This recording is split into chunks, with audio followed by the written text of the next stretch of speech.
SSC exam 2025 માટે આ long video મૂકવામાં આવ્યો છે. આ વિડીયો એસએસસી એક્ઝામ અને ટીએસટી એક્ઝામના પ્રિપરેશન પેપર માટે છે, જે અમારી ચેનલ ચિંતન 1414 એટલે રાહુલ પ્રજાપતિ મૂકેલ છે. પહેલો ક્વેશ્ચન છે, ખડકોના પ્રકારો અને લાક્ષણિકતાઓ યોગ્ય રીતે જોડો. આગ્નેય તો અંતઃસ્થ, પ્રસ્તર તો કાર્બનયુક્ત, રૂપાંતરિત તો સ્થાનિક રૂપાંતરિત. એટલે આપણો જવાબ આવશે ઓપ્શન સી. બીજો ક્વેશ્ચન, પોર્ટુગીઝ નાવિક ખાલી જગ્યાએ ભારત આવવાના નવા જળમાર્ગની શોધ કરી. C Vasco da gamma. ભારતના રાષ્ટ્રપતિ રાજ્યસભામાં વિવિધ ક્ષેત્રના નિષ્ણાત અનુભવી એવા કેટલાક વ્યક્તિઓને સભ્ય તરીકે પસંદ કરી શકે છે. Option D 12.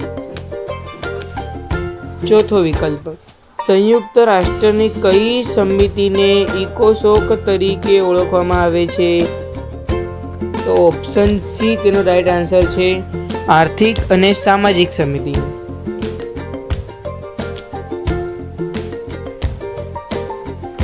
ક્વેશ્ચન 5, વીટોનો એટલે કે વીટો પાવરનો સૌથી વધુ ઉપયોગ કયા રાષ્ટ્રે કર્યો છે? તો તેમાં આવશે સોવિયત સંઘ એટલે કે રશિયા. છઠ્ઠું, સુભાષચંદ્ર બોઝે અંદમાન નિકોબાર ટાપુઓની મુલાકાત લઈ અંદમાનને કયું નામ આપ્યું હતું? તો એમાં આન્સર આવશે ઓપ્શન બી શહીદ.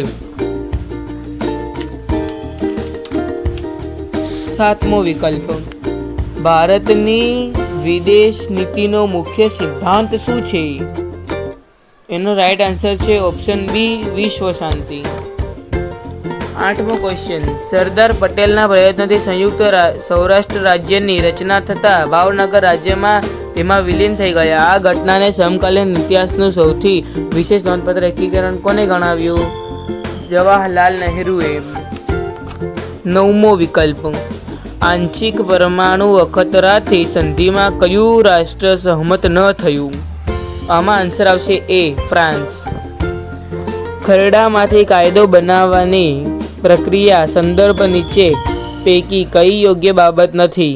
ખરડાનું ત્રીજું વાંચન વિગતવાર ચર્ચા સાથે થાય છે.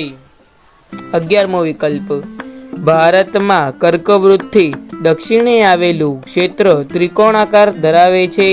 આ પ્રદેશ કયો છે? દ્વીપકલ્પીય ઉચ્ચ પ્રદેશનો ભાગ. Option A. 12મો વિકલ્પ, ભારતની જમીન સીમા ઉત્તર પશ્ચિમમાં નીચે પૈકી કયા દેશ સાથે જોડાયેલી છે? આ મોસ્ટ આઈએમપી ક્વેશ્ચન છે. એમાં ઓપ્શન આવશે એ અફઘાનિસ્તાન. 13મો વિકલ્પ, દક્ષિણથી ઉત્તર દિશાના ક્રમમાં આવતા રાજ્ય સંદર્ભ નીચેના પૈકી કઈ જોડ યોગ્ય છે? એમાં આન્સર આવશે બી કેરળ, આંધ્રપ્રદેશ, મહારાષ્ટ્ર અને મધ્યપ્રદેશ. તમને આ વિડીયો ગમે તો લાઈક, શેર અને સબસ્ક્રાઈબ કરજો અને તમારા બીજા સાથી મિત્રોને આ વિડીયો મોકલજો, જેથી તેમને સહાય થાય એક્ઝામમાં.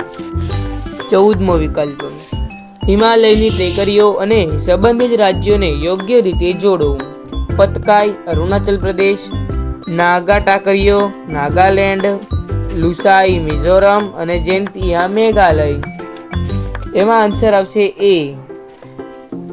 તે ઉપર મુજબ છે. 15મું, માઉન્ટ આબુ કઈ ગિરિમાળામાં આવેલું છે? જે હવા ખાવાનું સ્થળ છે? ઓપ્શન એ. આ મોસ્ટ આઈએમપી ક્વેશ્ચન છે. અરવલ્લીની ગિરિમાળામાં આવેલું છે. કઈ માળામાં? અરવલ્લીની ગિરિમાળામાં. નીચેનામાંથી કઈ ધાતુ વજનમાં હલકી હોય છે? તો તેનો આન્સર આવશે ડી ટિટાનિયમ. આ ક્વેશ્ચન પણ મોસ્ટ આઈએમપી છે, પૂછાઈ શકે તેવો છે. વારંવાર અમારી ચેનલમાં મૂકવામાં આવેલ છે. 17મું, કયા વૃક્ષના લાકડામાંથી હોડી બનાવવામાં આવે છે? આ ક્વેશ્ચન પણ મોસ્ટ આઈએમપી છે. સુંદરીના લાકડામાંથી હોડી બનાવવામાં આવે છે. બિહુ કયા પ્રકારનું પ્રસિદ્ધ નૃત્ય છે? ડી અસમ. 19મું, ગુજરાત સરકારશ્રીએ રાજ્યના કયા જિલ્લાને પ્રાકૃતિક કૃષિ જિલ્લા તરીકે જાહેર કરેલ છે? ઓપ્શન એ ડાંગ.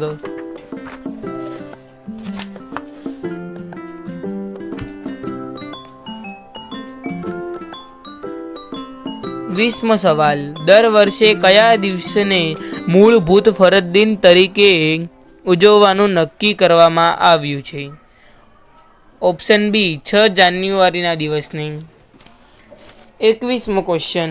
કરેંગે યા મરેંગે આ સૂત્ર ક્યારે વિચાર્યું હતું? ઓપ્શન સી છોડો હિંદ છોડો ચળવળ વખતે. ઓપ્શન સી હિંદ છોડો ચળવળ વખતે. 22મો ક્વેશ્ચન. સંયુક્ત રાષ્ટ્રોએ કયા દિવસને વિશ્વ યોગ દિન તરીકે ઉજવવાનો નિર્ણય કર્યો? ઓપ્શન ડી 21 જૂનના દિવસને. આ વિડીયો ગમે તો લાઈક કરજો, શેર કરજો અને સબસ્ક્રાઈબ કરજો. 23મું. ગુજરાતી ભાષાના આદિકવિનું બિરુદ કોણે મળેલ છે? તો તેનો જવાબ આવશે ડી નરસિંહ મહેતાને. 24મો ક્વેશ્ચન. આ ખૂબ અગત્યનો ક્વેશ્ચન છે. મોસ્ટ ટાઈમ છે, પૂછાઈ શકે છે વારંવાર. તો તે ક્વેશ્ચન છે કૃતિ અને કૃતિકારની દ્રષ્ટિએ કયો વિકલ્પ ખોટો છે? ઓપ્શન ડી વૈકુંઠ નથી જાવું ચંદ્રકાંત શેઠ. 15મો વિકલ્પ. જાપાનના હાઇકુ કાવ્ય પ્રકારને સૌ પ્રથમવાર ગુજરાતીમાં લાવવાનો યશ કોને જાય છે? સ્નેહ રશ્મિને જાય છે. કોને જાય છે? સ્નેહ રશ્મિને. કેપ ઓફ ગુડ હોપ ના સંદર્ભે શું સાચું છે? લોકશાહી માટેની શ્રદ્ધા ખોટું. આઝાદીના આંદોલન વખતે ગાંધીજીના સન્માનમાં આવેલી ગાંધી ટોપી ખોટું. રાઈટ આન્સર આવશે પોર્ટુગલથી ભારત આવવાનો જૂનો જળમાર્ગ. 27મો વિકલ્પ. વૈદિક ગણતરીમાં શૂન્ય સામ્ય સમુત્વય સૂત્ર સામાન્ય રીતે શાના માટે વપરાય છે? વિશિષ્ટ સમીકરણ ઉકેલવા માટે. 28મો. તાજેતરમાં યોજાયેલી ક્રિકેટ ચેમ્પિયનશિપ ટ્રોફીમાં રનરઅપ ટીમ કઈ હતી? આ મોસ્ટ આઈએમપી ક્વેશ્ચન છે. Most IMP. ન્યુઝીલેન્ડ. તો આ 2024ની વાત છે. હમણાં તાજેતરમાં જે 2025માં યોજાઈ હતી તેની વાત છે. 19મો. સ્ટેચ્યુ ઓફ યુનિટી કયા જિલ્લામાં આવેલું છે? આ પણ મોસ્ટ આઈએમપી ક્વેશ્ચન છે. સી નર્મદા. નર્મદા જિલ્લામાં. મોબાઈલ નેટવર્ક 4G કે 5G જેવા નામોમાંથી ઓળખાય છે. આમાં જી એ શું દર્શાવે છે? જી એટલે જનરેશન, પેઢી. હવે આ જે ફકરો આપેલ છે ને તેને એકવાર વાંચી લેવાનો છે. તેના પરથી 31 થી 33 એટલે કે 3 સવાલો તે પરથી આવવાના છે. અને આ ફકરામાંથી તે જવાબ ગોતીને આપણે લખવાના છે, જે મેં આગળ આન્સર સહિત તમને આપેલા છે. 31મો આગળ આપેલ છે. ગીતાના લીધે પોતાના જીવનના પ્રશ્નોનું સમાધાન થાય છે અને પ્રોત્સાહન મળે છે એવું કોણ કહે છે? Option A Thomas કાર્લાઇલ.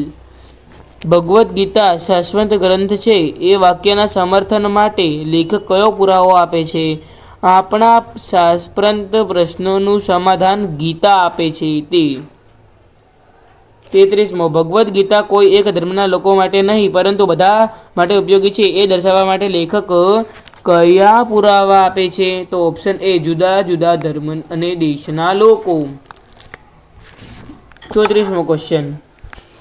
મોટું જૂનું લાકડું કે ઝાડનું થડિયું માટે કયો શબ્દ વપરાય છે? તો ઓપ્શન બી ખોડ. 35મો ક્વેશ્ચન. આજ્ઞા શબ્દની ધ્વનિ શ્રેણી સાચી હોય તો તેઓ આનંદ ધ્વનિ છૂટી પાડવાની છે. ઓપ્શન એ સાચો જવાબ છે. 36મો સવાલ. રામજીને મંદિરે જઈ દર્શન કરી શાંત થઈ જવું. આ વાક્યમાં દર્શન એ એક ક્રિયા છે, તેથી તેને ક્રિયાવાચક સંજ્ઞા તરીકે ઓળખી શકાય. ઓપ્શન ડી ક્રિયાવાચક સંજ્ઞા. Option D right answer.